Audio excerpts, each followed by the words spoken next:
बिस्मिल्लाहिर्रहमानिर्रहीम। अस्सलाम वालेकुम नाज़रीन, मैं अहमद फ़वाद हूँ। आप मेरा यूट्यूब चैनल देख रहे हैं। नाज़रीन, बड़ी ख़बर और ब्रेकिंग न्यूज़ के साथ आज की व्लॉग में आप खिदमत में हाजिर हुआ हूँ। मरियम नवाज़ वज़ीर आला कैसे बनी, घर के भेदी ने लंका ढा दी है। एक शर्मनाक वीडियो लीक सामने आई है जिसमें अहम तरीन और खौफनाक जो इंकशाफात हैं वो किए गए हैं। एक्सक्लूसिव तफसीलात आपके साथ में शेयर करूँगा और वो वीडियो भी आपके सामने रखूँगा। वीडियो भी आपको दिखाऊँगा कैसे अपनी इज़्ज़त को बेचा गया और कैसे सर को झुकाया गया, और उसके बाद ये तमाम तर जो चीज़ें हैं, ये इक़्तिदार है वो मिला। अहम तरीन मामला, एक्सक्लूसिव डिटेल्स आपसे शेयर करूँगा। दूसरी तरफ नाज़रीन, साबिक आर्मी चीफ़ को अपने ख़िलाफ़ संगीन गद्दारी के मुकदमे और आर्टिकल 6 का डर क्यों है, और इस हवाले से क्या एक खौफनाक कदम उठाया गया है, इस पर भी कुछ आम तरीन और एक्सक्लूसिव डिटेल्स आपके साथ में शेयर करूँगा। और आखिर में नाज़रीन, चीफ जस्टिस कादिर फ़ाइज़ ईसा और जजेस की जानिब से बड़ी कार्रवाई डाल दी गई है और एक ऐसा अनहोना फ़ैसला दे दिया है जिस फ़ैसले की तवक्को नहीं की जा रही थी। आखिर चीफ साहब ने जो गलती है जजिस की वो मान ली है। इस पर भी कुछ अहम तरीन और एक्सक्लूसिव डिटेल्स आज की व्लॉग में आपके साथ में शेयर करूँगा। सबसे पहले तो नाज़रीन, आज की कुछ अहम तरीन अपडेट्स तफसीलात आपके साथ में शेयर करता चलूँ। आपको याद होगा कि एक तरमीमी ऑर्डीनेंस जो है वो एक ऑर्डीनेंस जो है वो पास किया गया था, और इसमें जो इलेक्शन तरमीमी बिल था उसमें जो कुछ तरमीम है वो की गई थी। और इसके मुताबिक क्या किया गया था कि जो रिटायर्ड जजेस हैं उन्हें तैनात करने का जो एक इसमें एडिशन है वो की गई थी कि इलेक्शन ट्रिब्यूनल में अब रिटायर्ड जजेस तैनात होंगे और वो रिटायर्ड जजेस इलेक्शन ट्रिब्यूनल केसेस की जो समात हैं वो करेंगे। और ऐसा क्यों किया गया? जस्टिस जहांगीरी साहब जिस तरीके से इलेक्शन ट्रिब्यूनल में केसेस को आईन व कानून के मुताबिक चला रहे हैं, प्रोसेस को चला रहे हैं, इसी तरीके से लाहौर हाई कोर्ट में जिस तरह से इलेक्शन ट्रिब्यूनल कायम हुआ, और उस वक्त के साबिक जो चीफ जस्टिस हैं थे जस्टिस शहजाद मलिक साहब, उन्होंने जो जजिस को तैनात किया और वहाँ पर जो केसेस की समात हुई, तो इन तमाम तर चीज़ों के बाद हुकूमत को ये ख़दशा महसूस हुआ कि अगर ये केस इस तरीके से चलते रहे तो हम जो फॉर्म 47 की पैदावार हैं तो फिर तो हमारी जो सारी नशिस्तें हैं वो तो पाकिस्तान तहरीक इंसाफ को मिल जाएंगी, क्योंकि मुबैना तौर पर धांधली के ज़रिए जो इंतखाबात हैं वो जीते हैं। तो फिर उसके बाद क्या हुआ, अचानक से एक जो ऑर्डीनेंस है वो जारी किया जाता है और फिर उसके बाद कौमी असम्बली और सेनेट से भी इस तरमीम को मंजूर करवाया जाता है, और अब सदर मुमलिकत आसिफ अली जरदारी जो हैं उनकी जानिब से इस इलेक्शन तरमीमी बिल की जो मंजूरी है वो दे दी गई है। यानी कि अब बाकायदा तौर पर ये लागू हो चुका है कानून, और जो रिटायर्ड जजेस हैं उनको भी तैनात किया जा सकता है इलेक्शन ट्रिब्यूनल में। अब सारी की सारी जो गेम है वो जस्टिस आलिया नीलम जो कि चीफ जस्टिस का हल्फ उठाएंगी और इलेक्शन कमीशन के दरमियान जो एक मुलाकात होगी, फिर उसके बाद ये तय होगा कि पंजाब की हद तक जो जजेस हैं वो ट्रिब्यूनल में कौन से तैनात किए जाएंगे। बहरहाल जी, खबर की तफसीलात आप सबसे शेयर करता हूँ जी। आसिफ अली जरदारी ने इलेक्शन तरमीमी बिल 2024 की मंजूरी दे दी, जिसके बाद अब ये कानून की सूरत इख्तियार कर गया है। आसिफ अली जरदारी ने आर्टिकल 75 के तहत बिल की मंजूरी दी, और इस बिल के बाद इलेक्शन बिल एक्ट की सूरत इख्तियार कर गया और कानूनी तौर पर नाफिज हो गया। इलेक्शन तरमीमी बिल कौमी असम्बली ने 28 जून और सेनेट ने 8 जुलाई को पास किया था। अपोजिशन जमातों ने इस हवाले से शदीद मुखालफत और ऐवान से जो वॉकआउट है वो किया था। सदर मुमलिकत मंजूरी के बाद अब नए कानून के मुताबिक इलेक्शन ट्रिब्यूनल में रिटायर्ड जजेस तैनात हो सकेंगे। बिल के तहत चीफ इलेक्शन कमिश्नर ट्रिब्यूनल में रिटायर्ड जजेस की तैनाती के मजाज होंगे। हाई कोर्ट जजेस की ट्रिब्यूनल में तैनाती पर chief election commissioner high court के चीफ जस्टिस से मुशावरत करने के पाबंद होंगे। वाज़ेह रहे कि आला अदलिया ने कानून की जगह ऑर्डिनेंस लाने पर कड़ी तनकीद की थी। तो ये एक बड़ी जो डेवलपमेंट है वो आज सामने आ चुकी है। इसी तरीके से नाज़रीन, जमात इस्लामी के जो सरबराह हैं हाफ़िज़ नईमुर रहमान साहब, मौजूदा सूरत हाल में उन्होंने धरने का जो ऐलान है वो कर दिया है, और महंगाई के अगेंस्ट 12 जुलाई को इस्लामाबाद डी चौक आने का जो ऐलान है वो इनकी जानिब से किया गया है। और ना सिर्फ इतना बल्कि जो ऑपरेशन अज़्म इस्तेहकाम है इसकी भी जो मुखालफत है वो जमात इस्लामी की जानिब से कर दी गई है, और ये कहा गया है कि तालिबान से जो मुज़ाकरात हैं वो किए जाएँ। बाजोड़ स्पोर्ट्स कम्प्लेक्स में ऑपरेशन नामंजूर और हम अमन चाहते हैं कि अनवान से एक जलसा आम से खिताब करते हुए जमात इस्लामी के अमीर हाफिज़ नईमुर रहमान ने कहा कि पाकिस्तान और ख़ुसूसन पख्तून बेल्ट मज़ीद ऑपरेशन के मुतहम्मिल नहीं हो सकते। उन्होंने कहा कि मिलिट्री ऑपरेशन नहीं होना चाहिए, हम अमन चाहते हैं और इस हवाले से तमाम सियासी पार्टियों और अवाम को एतमाद में लेना चाहिए, क्योंकि मिलिट्री ऑपरेशन फ़ौज और अवाम के दरमियान नफ़रतें फैलाता है। तो ये दो बड़े जो मुतालबे हैं जी वो हाफ़िज़ नईमुर-रहमान साहब की जानिब से कर दिए गए हैं। पहला तो जो महंगाई के हवाले से उन्होंने धरने का ऐलान किया, डी चौक की जानिब मार्च किया जाएगा इस्लामाबाद डी चौक 12 जुलाई को, और दूसरा ये कि जो ऑपरेशन की एक मंजूरी हुई है अज़्म इस्तेहकाम, इसकी जो मुखालफत है वो करते हुए कहा जी कि वो अमन चाहते हैं, वो कोई ऑपरेशन नहीं चाहते और मुतालबा और मुज़ाकरात के ज़रिए जो मामलात हैं इसे हल किया जाए। और इसी सूरत हाल में नाज़रीन पाकिस्तान तहरीक इंसाफ ने भी एक बड़ा ऐलान कर दिया है और ये कहा है कि अब तक उनको जलसों वगैरह से रोका जाता रहा है, ये उनका आइनी हक़ है, लेकिन अब वो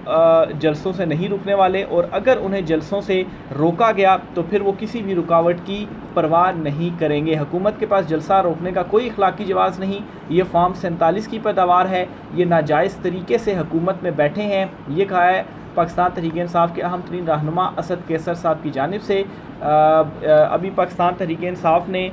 6 तारीख को जलसा करना था इस्लामाबाद में, जिसकी बाकायदा तौर पर इंतज़ामिया ने इजाज़त दे दी थी, NOC जारी कर दिया था, लेकिन ऐन जलसे के मौके पर क्या हुआ जी, रातों रात जो NOC था उसे मनसूख कर दिया गया और फिर पाकिस्तान तहरीक इंसाफ को भी जलसे से चंद घंटे कबल अपना जो जलसा था वो मनसूख करना पड़ गया। और अगर पाकिस्तान तहरीक इंसाफ जलसा मनसूख ना करती तो ये बहाना डालकर PTI रहनुमाओं की कारकुनों की गिरफ्तारियाँ की जाती कि जलसे की इजाज़त नहीं है, जलसे का जो NOC है वो मनसूख कर दिया गया है, तो क्यों जो जलसा वो PTI की जानिब से किया गया। और PTI को भी ये इजाज़त अदालत के थ्रू मिली थी, अदालत में पहले केस हुआ था, फिर उसके बाद अदालत ने ही ये कहा था कि मामले को हल किया जाए DC इस्लामाबाद और इंतज़ामिया की जानिब से, लेकिन ऐन मौके के ऊपर ये जो इक़दाम है वो किया गया। इस पर अब असद कैसर साहब फट पड़े और उन्होंने कहा है कि अब जलसों से वो नहीं रुकेंगे और कोई रुकावटें डालने की कोशिश की तो फिर ये तमाम तर जो रुकावटें होंगी इनकी भी वो परवाह नहीं करेंगे। मरियम नवाज़ साहिबा जो हैं इनके हवाले से एक अहम तरीन जो वीडियो लीक है वो सामने आई है और घर के भेदी ने ही जो लंका है वो ढा दी है। जावेद लतीफ़ साहब हैं, उनकी जानिब से ये एक किसी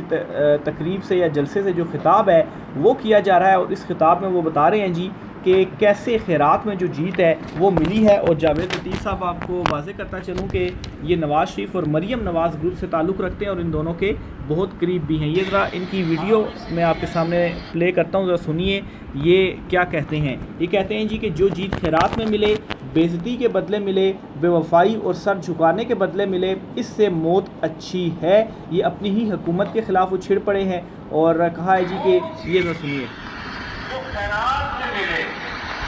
वो जीत जो बेगैरती के बदले मिले,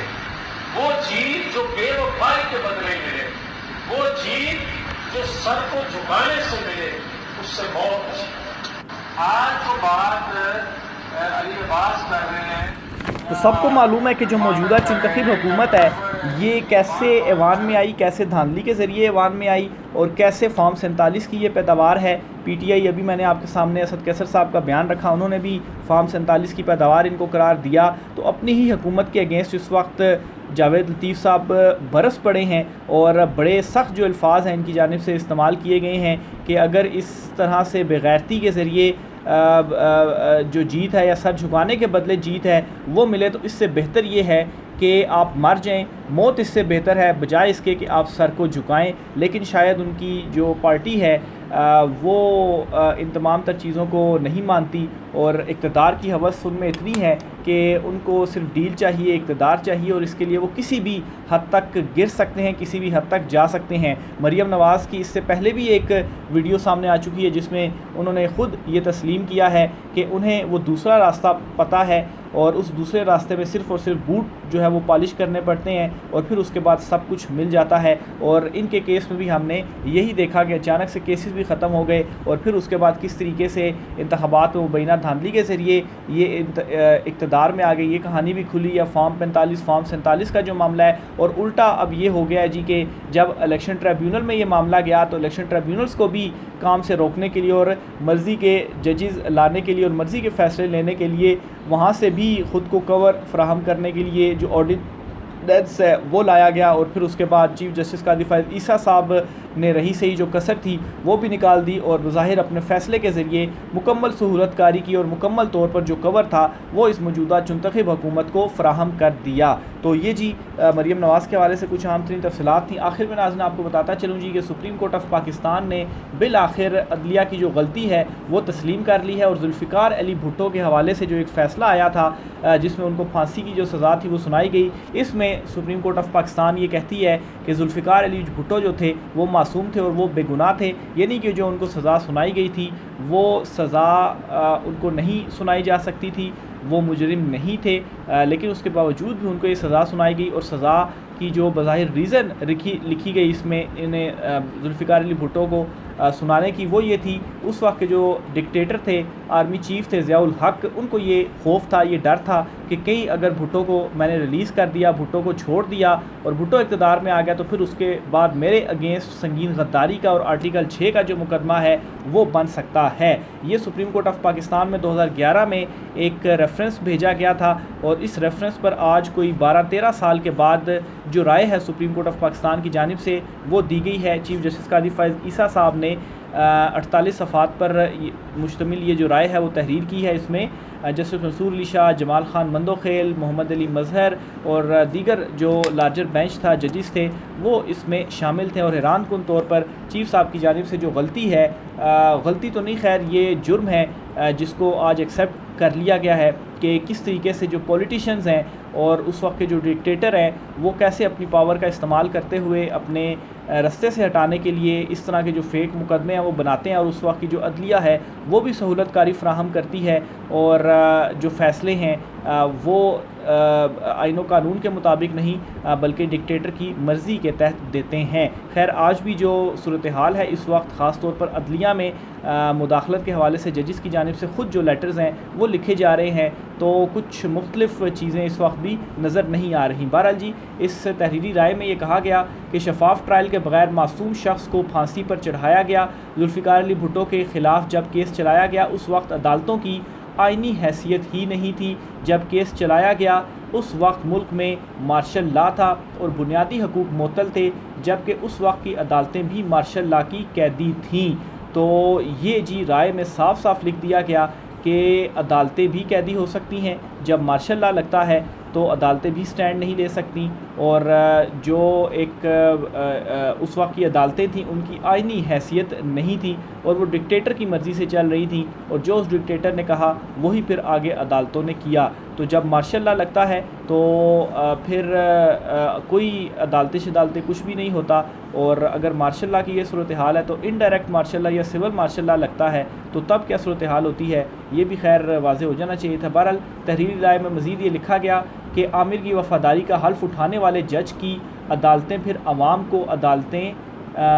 की अदालतें नहीं रहती। ये इस राय के अंदर लिखा गया है कि जब आप किसी आमिर की वफ़ादारी का हल्फ उठाते हैं तो फिर उसके बाद जो अदालतें हैं वो अवाम की अदालतें नहीं रहती। जुल्फ़िकार अली भुट्टो की फांसी के फ़ैसले का बराह रास्त फ़ायदा जनरल ज़ियाउल हक को हुआ। अगर जुल्फ़िकार अली भुट्टो को रिहा कर दिया जाता तो वो ज़ियाउल हक के ख़िलाफ़ संगीन गद्दारी का जो मुकदमा है वो चला सकते थे। तो असल वजह ये थी जो साबिक़ आर्मी चीफ साहब थे इस राय के मुताबिक उनको अपना डर पड़ा हुआ था कि अगर जुल्फ़िकार अली भुट्टो को रिहा कर दिया गया तो फिर उनकी खैर नहीं है और मेरे ख़्याल से इस वक्त इमरान खान साहब को भी यही कहा जा रहा है के हवाले से भी यही सोचा जा रहा है कि अगर इमरान खान को रिलीज़ कर दिया तो फिर हमारी खैर नहीं है। तो चीज़ें वही हैं जो माजी में हो चुकी हैं और अब भी कोई जो तरीक़ाकार है वो मुख्तलिफ नज़र नहीं आ रहा। राय में लिखा गया कि 11 साल तक जुल्फ़िकार अली भुट्टो रेफरेंस समात के लिए मुकर्रर ही ना हो सका। वो तमाम जजिस जिन्होंने रेफरेंस पर इब्तदाई समातें की वो रिटायर्ड हो गए, जबकि केस में सज़ाए मौत के लिए शवाहिद नाकाफ़ी थे और भुट्टो के ख़िलाफ़ दफ़ा 302 लगाने के डायरेक्ट शवाहिद भी नहीं मिले। तो ये अहम तरीन जो राय है वो दी गई है। इसके अलावा यह कहा गया कि भुट्टो फांसी सदारती रेफरेंस अपील थी और ना ही नज़रसानी की दरख्वास्त थी। आइन या कानून ऐसा मेकनिज़म फ्राहम नहीं करता जिसके तहत सज़ा को कालअदम करार दिया जा सके। सुप्रीम कोर्ट से नज़रसानी खारिज होने के बाद भुट्टो की सज़ा का फ़ैसला हतमी हो चुका है। अच्छा, फ़ैसले को भी तब्दील नहीं किया, कहा जी कि कालादम सज़ा नहीं कर सकते, और वो जो फ़ैसला था अपील के बाद हतमी हो चुका है, लेकिन राय दे दी है कि वो जो फ़ैसला था वो गलत था। तो बहरहाल जी, ये तो हमारी अदालतों की बेबसी है जो कि इस फ़ैसले के अंदर आज खुद एक्सेप्ट कर ली गई है चीफ़ जस्टिस काजी फ़ायद ईसा साहब की जानिब से। तो ये नाज़रीन आज की कुछ आम तरीन तफसीलात थी, राय का इज़हार कीजिएगा। आज के व्लॉग से इतना ही, इजाज़त दीजिए, अल्लाह हाफ़िज़।